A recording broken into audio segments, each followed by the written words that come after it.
On the morning of January 1st, while most of the world was still drifting between fireworks, smoke, and half-forgotten celebrations, a phone rang with a sound that cut through everything. It was sharp, official, and final. For Tommy Lee Jones, that sound did not announce a new year. It ended one. On the other end of the line was not his daughter's voice, not a late holiday greeting or a quiet promise to talk later. It was the police. Their words were careful, measured, stripped of emotion by necessity. A woman had been found unresponsive in a high-end hotel in San Francisco. Her name was Victoria, his daughter. In that moment, the distance between Hollywood legend and ordinary human grief vanished completely. The man known for playing characters who never bent under pressure stood frozen, holding a phone that suddenly felt heavier than anything he had ever carried. Outside, the city glittered with leftover celebration. Inside his world, everything went silent. The Fairmont Hotel stood calm and elegant as emergency lights briefly cut through its polished halls. Guests had been sleeping, unaware that tragedy had slipped quietly into one of the rooms above them. Paramedics arrived before dawn. Police followed. What they found offered no easy answers. No signs of violence. No immediate explanation. Just a young woman alone on the floor, while the city welcomed a new beginning without her. News reports would later reduce the moment to clinical language. Discovered by another guest. Time of death pending. Investigation ongoing. But those words could never capture the weight of what that call meant to a father who had spent years fearing this exact moment without ever allowing himself to fully believe it would come. For a long time, no tears came. Grief does not always arrive dramatically. Sometimes it enters as disbelief, as a refusal to accept the shape of the words being spoken. Tommy reportedly repeated the same sentence under his breath, that there had to be a mistake, that he had spoken to her recently, that this could not be real. But reality does not negotiate. The silence after the call said everything the voice on the line could not. The phone slipped from his hand. The world he had carefully held together through discipline, love, and relentless effort fractured without warning. To the public, Tommy Lee Jones has always embodied control. His voice, steady and unyielding. His posture, rigid with authority. His characters rarely asked for mercy and never begged for understanding. But none of those roles reflected the private war he had been fighting for years as a parent. Addiction does not announce itself with spectacle. It erodes quietly. It returns when hope is tired. It waits for moments when vigilance slips. For Tommy, the struggle had been constant, marked by long nights, difficult choices, and a kind of fear that never fully sleeps. He had driven his daughter to treatment centers, sat beside her in silence, argued when he needed to, and held back when holding on too tightly would only push her further away. He believed in boundaries, even when they made him the villain in her eyes. He believed that love meant saying no when yes would be easier. And still, the shadow always seemed to find its way back. That morning in San Francisco was not just the end of a life. It was the collapse of every fragile hope that had survived relapse after relapse. The world would soon begin to speculate, to analyze timelines and possibilities, to argue about causes before facts were confirmed. But none of that mattered in those first hours. What mattered was that a father had lost his only daughter at an age when life is supposed to be expanding, not closing. 34 years old. An age still filled with unfinished sentences and unrealized versions of the future. As the sun rose over the city, illuminating streets that looked no different from the day before, Tommy Lee Jones faced a truth that no amount of strength can soften. There are battles a parent cannot win for their child, no matter how fiercely they fight. The new year had begun, but for him, time had stopped at the sound of a ringing phone, leaving behind a silence that would never fully fade. Long before the silence of that hotel room, Victoria's story had already been shaped by contrast. She was born into a world where last names carried weight, where expectations arrived before identity had time to form. Being the daughter of Tommy Lee Jones meant growing up near sets filled with famous faces, scripts whispered between takes, in an industry that rarely separates success from pressure. Yet her childhood was never the glamorous fantasy people imagine. After her parents separated, Victoria and her brother spent long stretches away from their father, moving between households, learning early that family life did not follow the clean arcs of movie narratives. When she did spend time with him, it was under rules that reflected who he was at his core. Discipline mattered. Structure mattered. Privilege was not something he allowed to pass quietly from generation to generation. Those close to the family later said that Tommy never wanted his children to feel entitled by his career. On film sets, Victoria was treated like anyone else. No special treatment. No shortcuts. If she appeared on screen, she earned it. When she was late, she faced consequences. When she resisted authority, she learned quickly that even being his daughter did not protect her from accountability. It was a philosophy rooted in fear as much as principle. Fear that fame without grounding could hollow her out. Fear that softness would leave her unprepared for a world that rarely forgives weakness. As a child, Victoria showed signs of creativity and intelligence that impressed those around her. She absorbed languages easily, displayed sensitivity in performance, and carried herself with a quiet confidence that felt natural rather than learned. Yet even then, she never seemed drawn to the spotlight. Public appearances were rare. Red carpets made her uncomfortable. While others chased attention, she retreated from it. Over time, that retreat deepened. Her presence in Hollywood faded not with scandal or announcement, but with absence. She simply stepped away, choosing privacy over projection, silence over applause. But silence does not always mean peace. As Victoria moved into adulthood, her life became increasingly fragmented. Friends later described periods when she would disappear for weeks, cutting off communication, resurfacing only when concern had reached a breaking point. Her father noticed the changes long before court documents ever reflected them. He saw the exhaustion behind her eyes, the restlessness, the subtle shifts in behavior that signaled something deeper than rebellion or confusion. Addiction does not arrive all at once. It builds slowly, disguising itself as coping, as escape, as relief. By the time it reveals its true cost, it has already rewritten the rules of trust. For Tommy, the years that followed became a balancing act between control and surrender. He tried intervention. He tried patience. He tried distance when closeness only fueled conflict. There were moments when Victoria promised change, moments when hope returned just enough to feel real. Those moments were dangerous because hope makes loss sharper. Each relapse carried its own grief, not dramatic but cumulative, wearing down resilience piece by piece. Still, he refused to give up. Those who knew him, well, said he believed fiercely in responsibility, but even more fiercely in family. Walking away was never an option, even when staying meant watching someone you loved dismantle themselves in slow motion.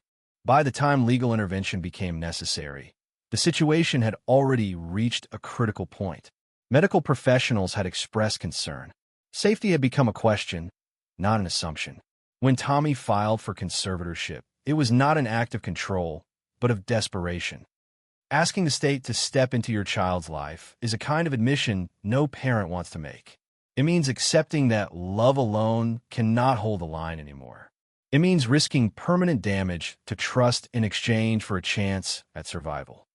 The decision strained their relationship, but he believed it was better to be resented than to attend a funeral. Behind closed doors, the emotional cost was immense. Friends described him as exhausted, aging not from years, but from vigilance. Every phone call carried dread. Every silence felt ominous. He spoke little about it publicly, not out of shame, but out of respect for his daughter's privacy. To the outside world, his life appeared unchanged. Films continued. Interviews happened. Awards were mentioned. But beneath the surface, his attention was always divided, pulled back to a single question that never left him alone. Was she safe tonight? Victoria's struggle existed far from cameras, but it was no less real for being unseen. Her story did not unfold in headlines or stage confessions. It unfolded quietly, through hospital visits, legal filings, and moments of fragile connection that flickered and faded. The distance between who she was expected to be and who she was becoming grew wider with time. And for her father, that distance was a constant reminder that even the strongest structures can crack when the weight becomes too great. By the time the final year arrived, the struggle that had once remained hidden within the walls of family life had begun to surface in ways that could no longer be contained.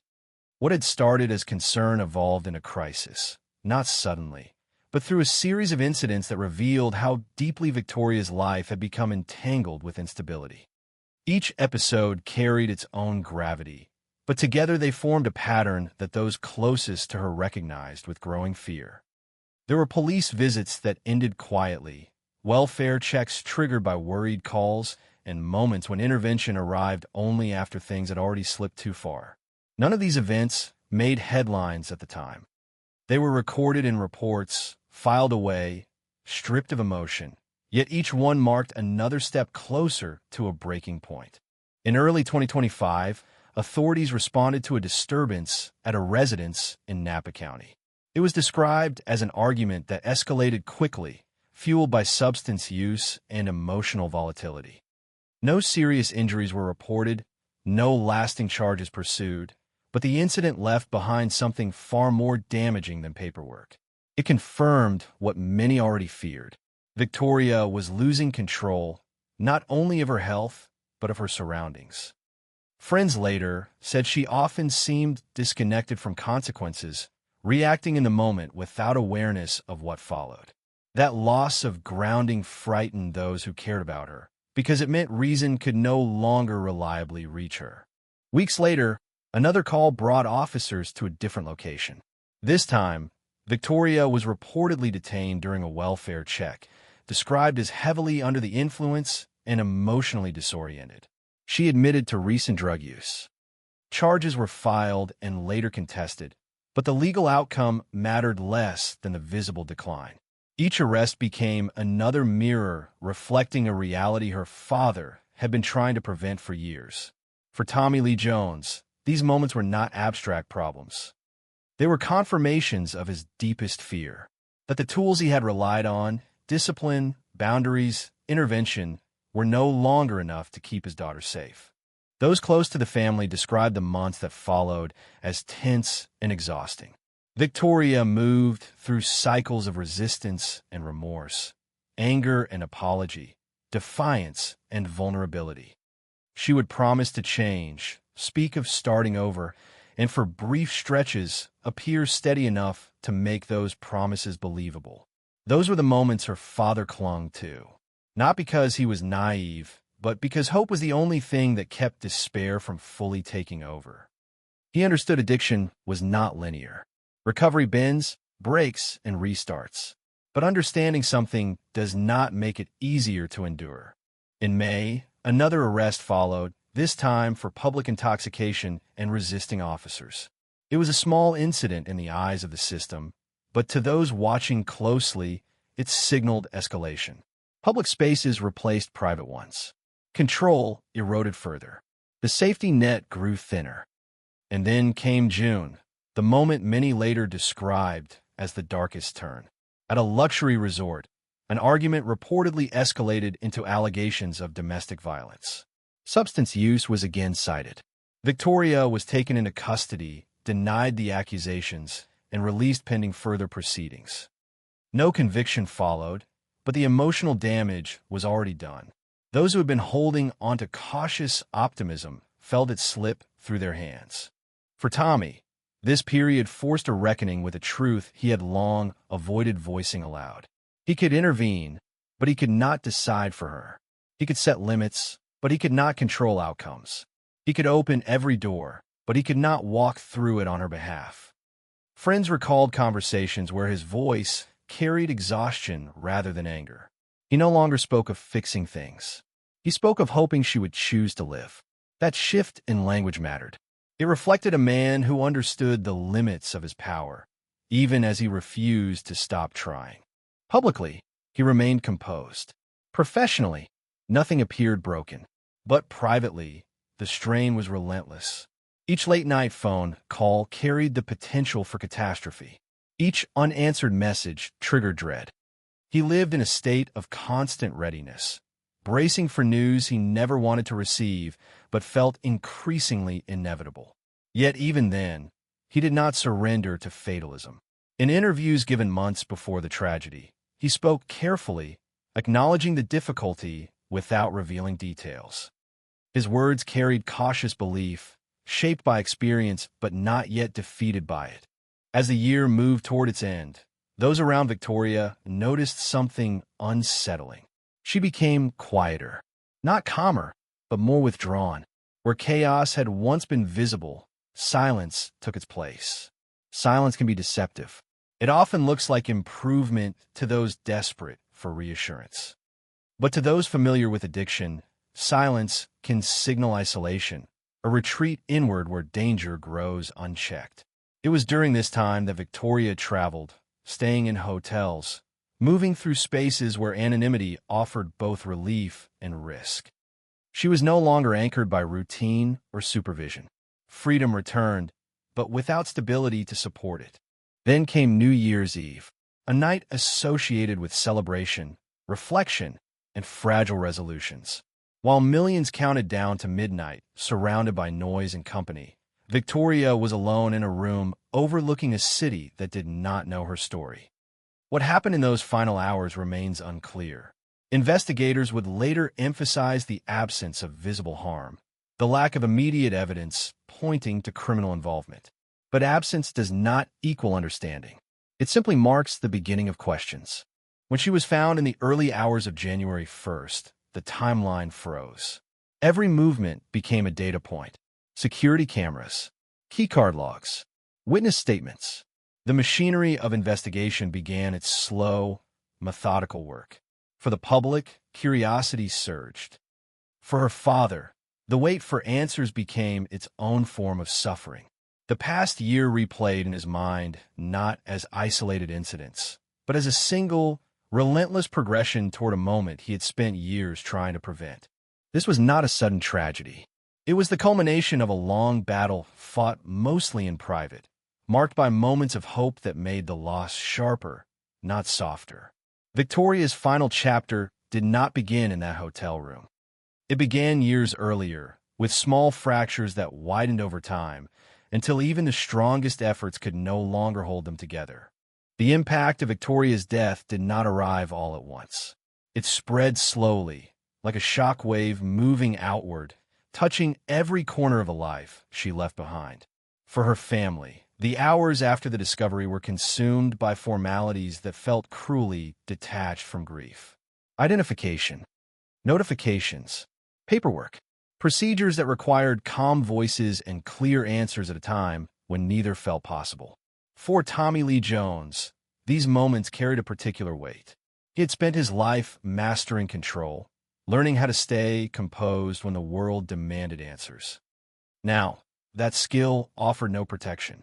Each step forward felt unreal, as though he were watching himself move through someone else's tragedy. The house that once carried the background noise of ordinary life became quieter than he had ever known it. Silence settled into rooms, heavy and unmoving. Objects that once felt insignificant gained unexpected power. A phone left charging, a coat draped over a chair. These were not memories yet, but reminders that the world had changed without permission. Friends who visited described him as present but distant, listening more than speaking, his attention fractured between the moment and the thoughts he could not stop replaying. Grief did not explode outward. It folded inward, private and consuming.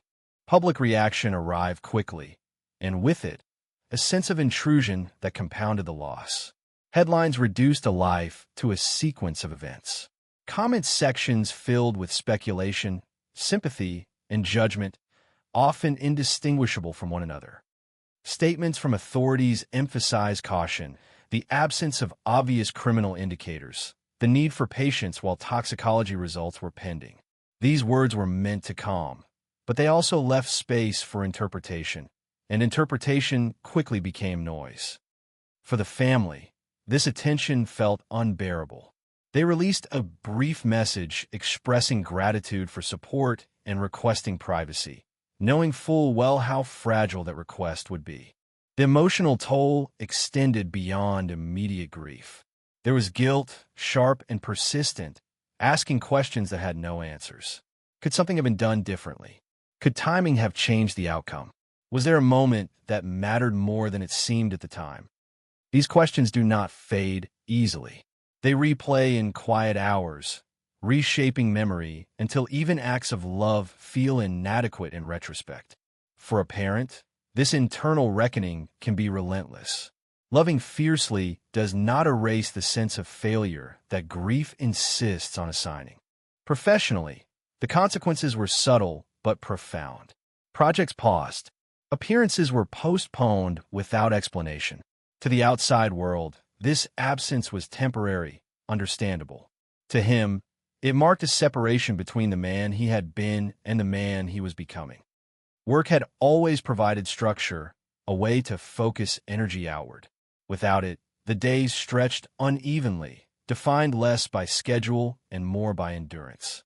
Those close to him said he rarely spoke about returning to routine. Routine belonged to a life that no longer existed. Within the family, each member processed the loss differently. Some retreated. Some reached outward for connection. There was no single rhythm to the mourning. What united them was a shared exhaustion, the kind that follows prolonged fear, finally giving way to finality. The long fight was over, but the relief that sometimes accompanies an ending never arrived. Instead, there was only the hollow understanding that hope had not failed because it was weak, but because reality had been stronger. The broader impact extended beyond the immediate circle. Parents who had followed the story quietly recognized pieces of their own lives reflected back at them. The vigilance, the boundaries, the fear of receiving a call that would end everything.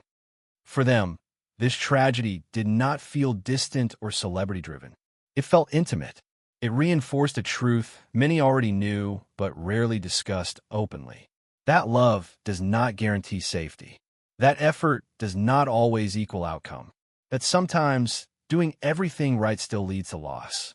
As investigators continued their work, the slow pace of official process clashed painfully with emotional urgency.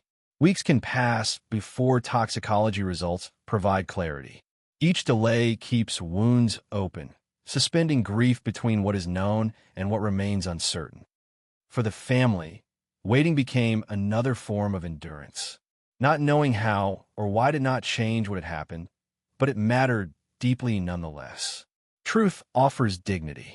It allows mourning to settle into shape rather than float in confusion. The absence Victoria left behind could not be measured in headlines or legal conclusions.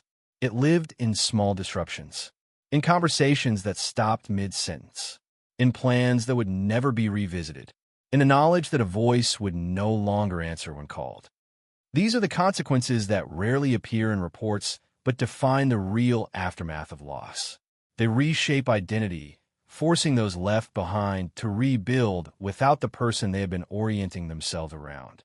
For Tommy, the most enduring impact was not public scrutiny or professional interruption.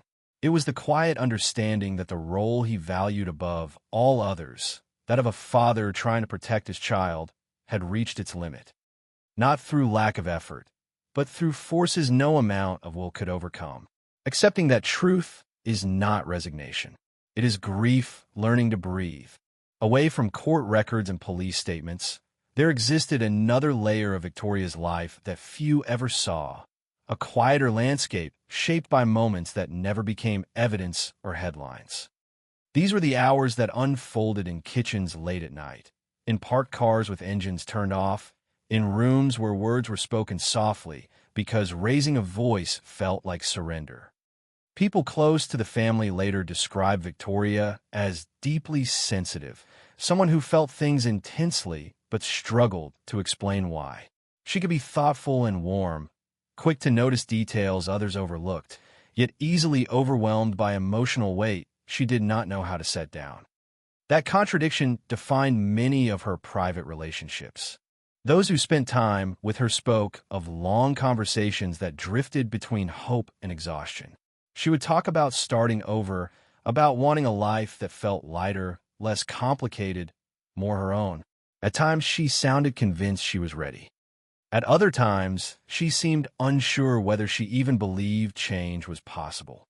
What never disappeared was the sense that she did not want to disappoint the people who still believed in her.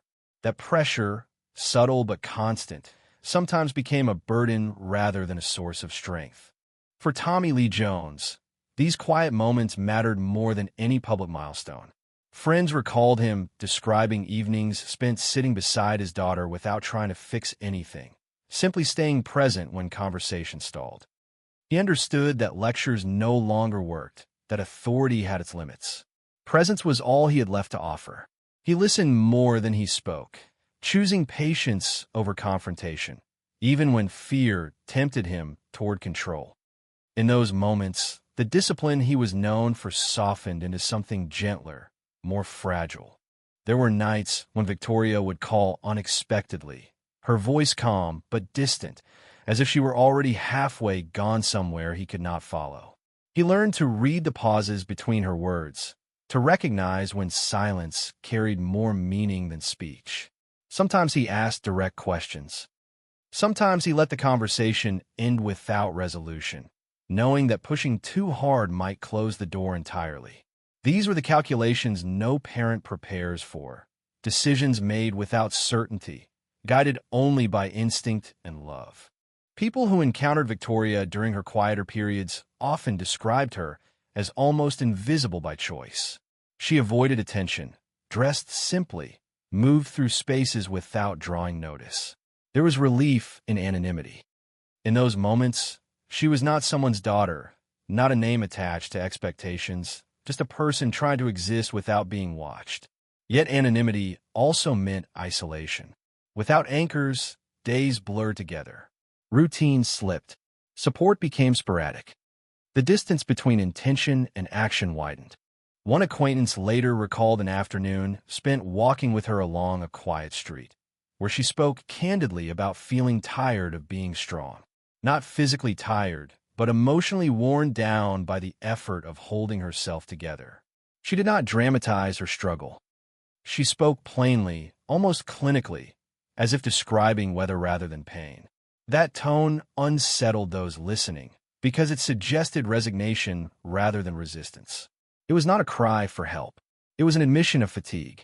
Within the family, there were attempts to preserve normalcy wherever possible. Meals shared without discussing treatment. Conversations about ordinary things, films, books, trivial observations, anything that did not orbit around recovery.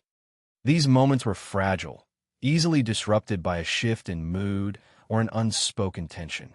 Yet they mattered deeply. They were reminders of who Victoria had been before her life narrowed to survival. They allowed her to exist briefly outside the identity of someone struggling. Tommy later confided to a friend that the hardest part was not the chaos, but the quiet hope that followed it. After every crisis, there came a lull when things seemed stable enough to breathe. Those were the moments he dared to imagine a future again. Not grand plans, just simple continuations. Another year, another chance, another conversation. That hope never felt naive to him. It felt necessary. Without it, the weight of vigilance would have been unbearable. There were also moments of friction, unspoken resentments that surfaced and receded without resolution. Victoria sometimes interpreted concern as control, boundaries as rejection. He sometimes interpreted withdrawal as danger. Neither was entirely wrong. Addiction distorts communication, turning care into conflict and silence into threat. What remained constant was the bond that neither side fully articulated but both depended on. Even when distance grew, it never disappeared. In the weeks before her death, those who had occasional contact with Victoria noticed less urgency in her voice. Not relief, not peace, but a kind of emotional flattening. She did not speak of plans or fears. She spoke of passing time. That shift worried some, but there was no clear signal to act on, no dramatic warning. In lives shaped by long crisis, subtle changes are easy to misread. Stability and surrender can look dangerously similar. These untold moments form the core of the tragedy, not because they explain what happened, but because they reveal what was at stake. Victoria was not a symbol or a cautionary tale to those who loved her. She was present, complicated, and human. Her life was filled with effort that never became visible, with private battles fought far from public view.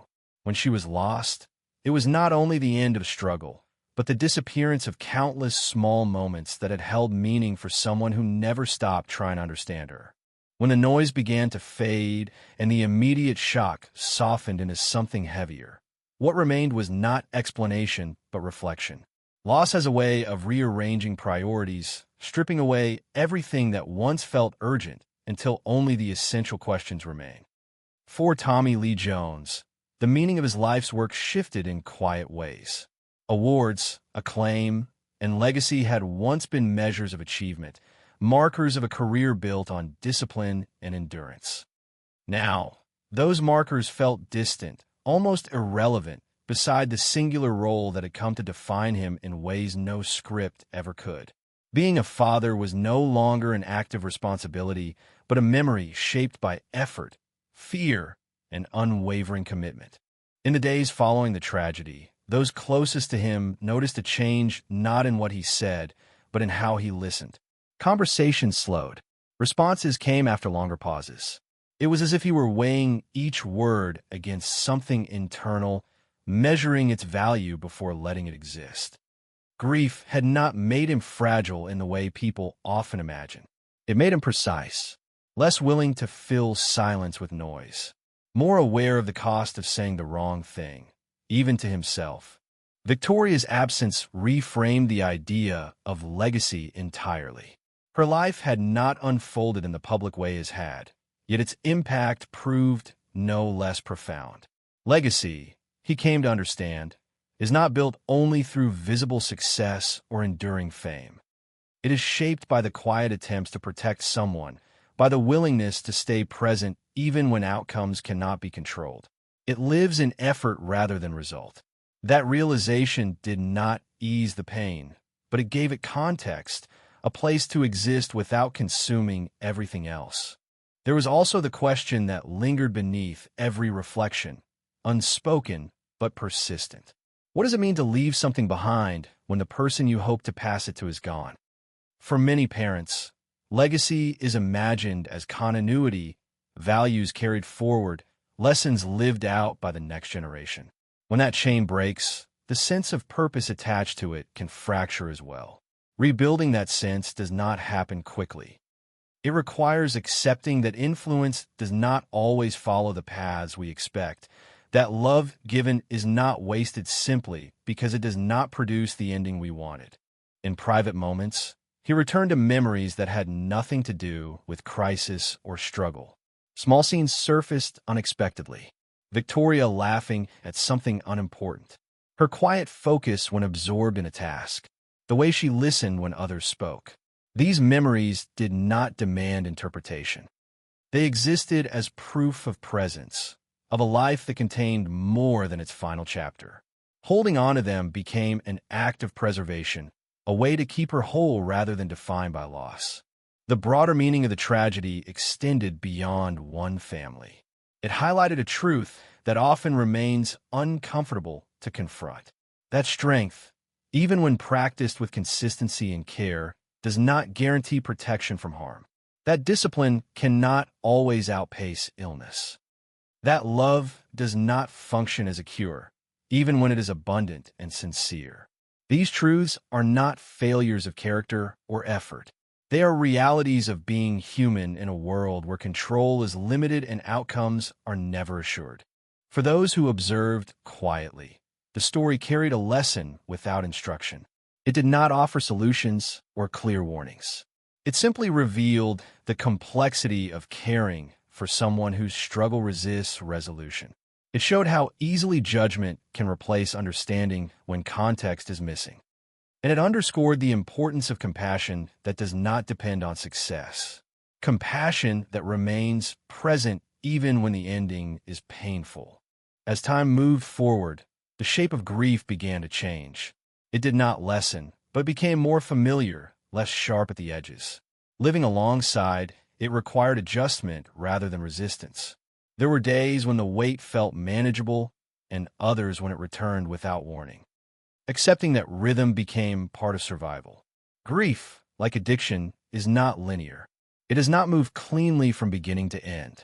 It revisits, revises, and reshapes itself over time. What endured through all of this was a quiet sense of responsibility to remember without distorting.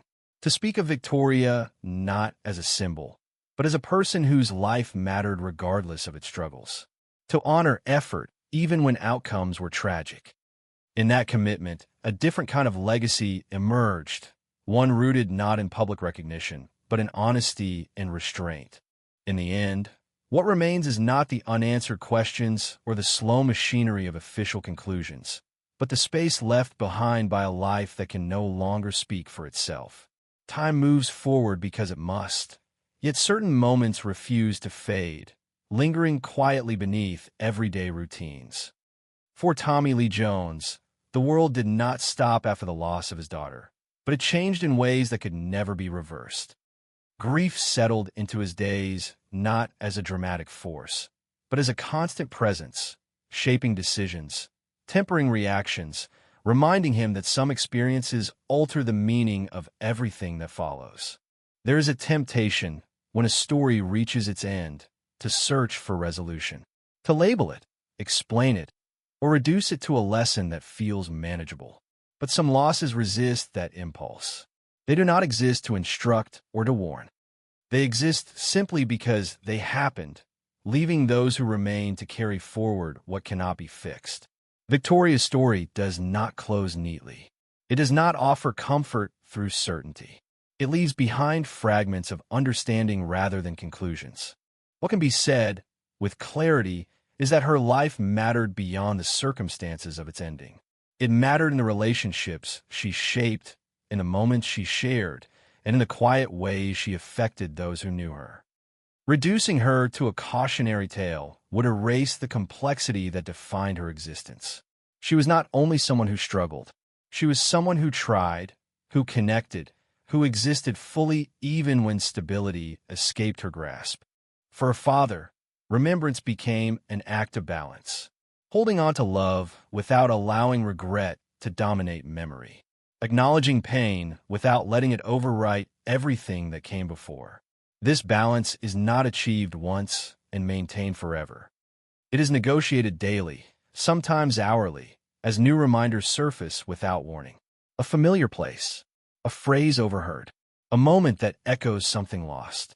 Each encounter tests resilience, not through force, but through persistence.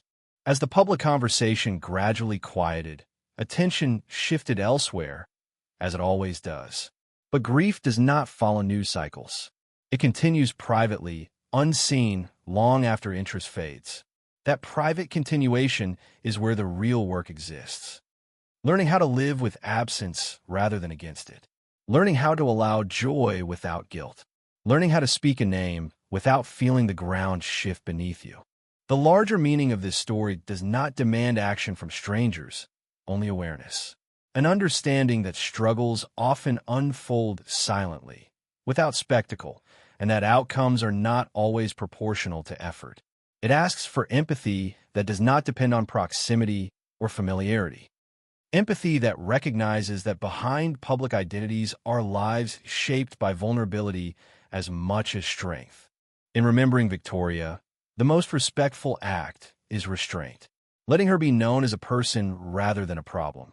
Letting her father be seen not as a figure of failure or control, but as a parent who remained present even when certainty was impossible. There is dignity in that presence, even when it does not prevent loss. As time continues, the story will recede from collective memory, but it will remain vivid for those whose lives were altered by it. That is the nature of tragedy. It narrows as it moves forward, becoming smaller in public space and larger in private hearts. What endures is not explanation, but connection. Not answers, but acknowledgement. And perhaps that is where this story truly concludes, not with resolution, but with a pause. A moment to recognize the weight of what cannot be undone and the humanity of those who carry it. Some stories do not ask to be solved. They ask only to be witnessed.